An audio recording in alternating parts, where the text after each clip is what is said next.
From its office in Milford Haven, the Herald publishes 3 papers for South West Wales. Its founder and editor is Tom Sinclair, a man who's been associated with a number of companies that have gone bust, owing thousands, including to people who used to work for him. Alan Evans is one. He's got a court order demanding £6,500 in wages. Well, he takes the moral high ground with the newspaper. He'll put anybody on the front page for any petty crime, and yet, he's operating in this very immoral and dishonest way. Mr Sinclair blames his troubles on a bad business decision, launching a 4th edition of the Herald covering Ceredigion, which almost crippled the company. Bad businessman? Yes, I've been a bad businessman. I've done things wrong, I've made mistakes.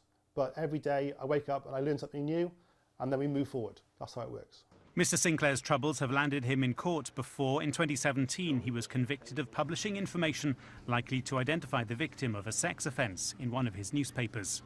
From serious errors to strange decisions, in 2017 a photo appeared on the front page showing a convicted criminal leaving court. Except the image was a fake, using this photo of another convict and covering his head with the face of the man at the centre of the new story. The original image belonged to this photographer, who says the Herald regularly uses his photos without permission or payment. It's just mind-boggling. I mean, why would you want to do that? It's a picture of a defendant for a non-related case, and he superimposed the face of the defendant he didn't have a picture of. Again, it's just bonkers. Tom Sinclair denies using photos without permission, but eventually admitted the paper created the fake front page. One of the photos of his that you use is of a defendant coming out of court when you superimposed someone else's face on him. I don't know anything about that. I'm sorry. You know about the image. There was an image on the front page. There was an issue about 4 years ago, I think it was, 3 or 4 years ago, I'm not quite sure, where somebody who worked in our design department did a Photoshop of a gentleman's image. That should never have happened, and that person was sacked from the Herald.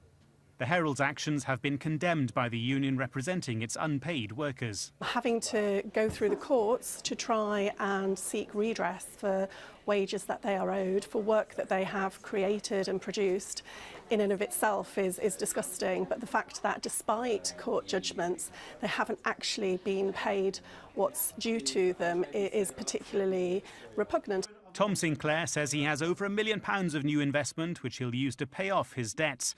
But his victims are sceptical about whether their story at the Herald will have a happy ending.